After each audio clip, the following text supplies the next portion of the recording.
As I said earlier, Tabitha has the honor of being the first and only female in the Bible to be called, in Greek, Mathatria, or disciple. And as a woman of some means, she uses her wealth to care for one of the most vulnerable segments of society, the widows. She clothes, cares for, and loves them. And she seemed to know long before Uncle Ben ever whispered the phrase into Spider-Man's ear that with great power comes great responsibility. Or to put it another way, the flip side to privilege is responsibility for those less privileged. And so she built a community in Joppa, and when she dies, well, she leaves behind a world that finds it hard to let her go. Grasping at straws, the widows convince two of the townsmen to seek out the help of the Apostle Peter, who's rumored to be traveling nearby. I don't know much about the miracle of snatching back a soul from the jaws of death, or why it seems to be more frequent in the Bible than now. Or maybe it is just as common today, except now we're more likely to use defibrillation paddles and ventilation machines as well as prayer to buy us more time.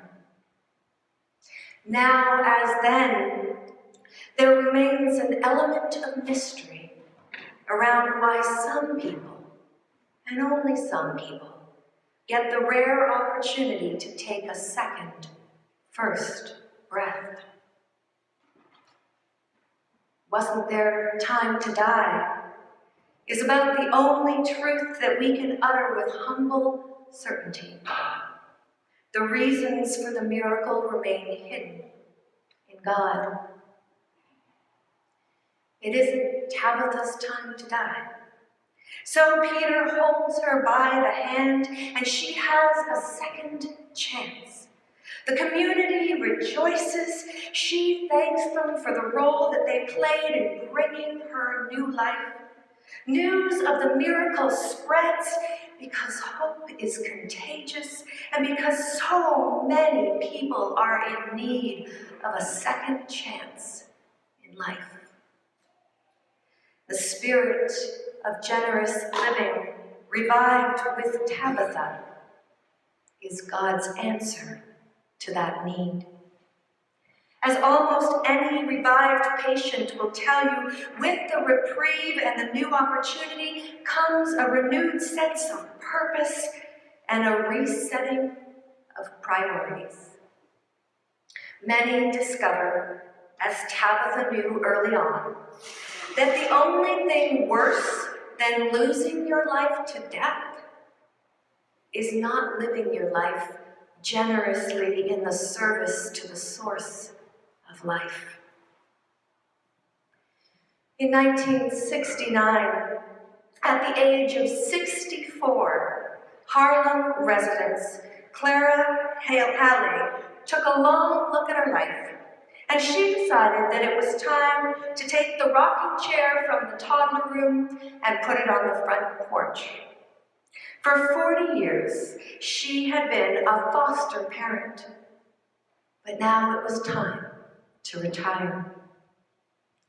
Orphaned herself at 16, a widow with 2 children at the age of 27 in the middle of the Great Depression, Clara knew something of the suffering the children she cared for felt, and she was exceptionally good at loving them.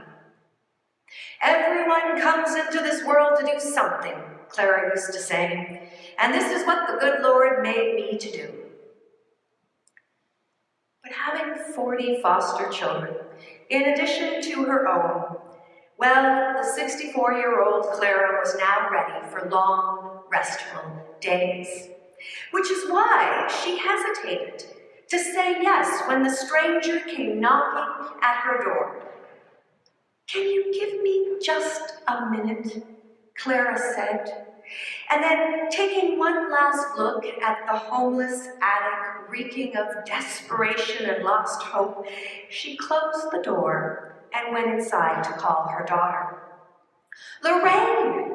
Lorraine, there's a junkie at my door with a baby in her arms, and she says that you told her to come to me. I did, Mama.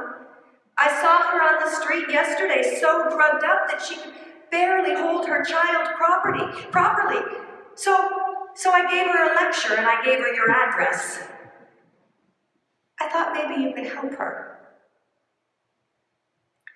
When Clara got off the phone, the young mother was nowhere to be found. The scrawny infant lay in a bundle on the floor. And 2 days later, the mother returned with 2 more children. And Clara agreed to take them in at no charge while the mother sought help for her addiction. The baby, too, was a heroin addict, screaming through the night in agony, scratching at her skin till it was bloody. And Clara doesn't know exactly what happened next, but within weeks, every pregnant addict in Harlem knew about the crazy lady who would give their baby a home for free. And within 2 months, Clara's tiny home was filled with 22 babies. All of them in the first stages of withdrawal. Now, Clara, by her own admission, couldn't carry a tune. But that didn't stop her from singing her favorite hymn night after night as she walked up and down the hallways, cradling babies in her frail arms as they shook and cried. Amazing grace, how sweet the sound. And she was convinced that her singing was so bad that some of the babies would stop their crying and start to laugh at her. All right, I can't sing, she told them, but I'm going to keep singing anyway. And soon the city came to shut down her unregistered home. But she convinced them instead to work with her. They moved her into a city-owned 5-story brownstone and gave her grant money to run the Halley Home, which looked after addicted babies while their parents went through rehab. By the time she died at 87, Mother Halley had helped over 800 children through withdrawal and start again in new, loving homes. In the later years of her life, she'd be asked to speak to large audiences of professionals who were studying addiction and child psychology, and she used to get so frustrated with them when they tried to complicate what she did. It's simple, she would say. Hold them, rock them, love them, and tell them how great they are. That's it. In time, the poison and pain that fueled the baby's cries would dissipate, and a second chance at life was possible. New life, beginning with a gentle touch. Hold them, rock them, love them, and tell them that they are great. Don't try to complicate it. And as she was nearing her life, Clara told her minister not to have a sad funeral for her, because Clara wasn't afraid of death. She had seen firsthand how God rekindles hope when we think the fire of life is dead. In her lifetime, she had been at times too young, too scared, too hungry, too alone, too tired and too sick, and too old to carry on. But God had always come knocking in the form of an unexpected opportunity for new life. And she used her second chances well.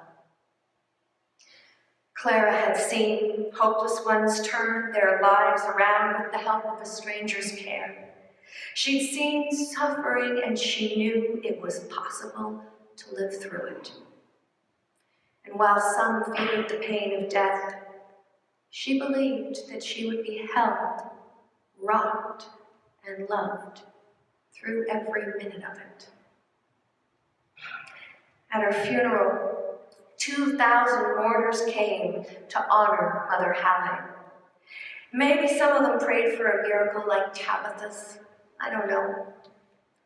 What I do know is that at one point in the service, as per Clara Halley's instructions, the mayor of New York City, Yoko Ono, many other dignitaries, as well as the children that she'd raised and the people she'd inspired, all stood and sang the words of her favorite hymn. If any of the mourners had been sensitive enough to God's Spirit that day that was sitting in the pews with them, perhaps they would have felt Mother Halley hold, rock, and love them as they sang, "Through many dangers, toils, and snares, I have already come. 'Tis grace that brought me safe thus far, and grace will lead me home."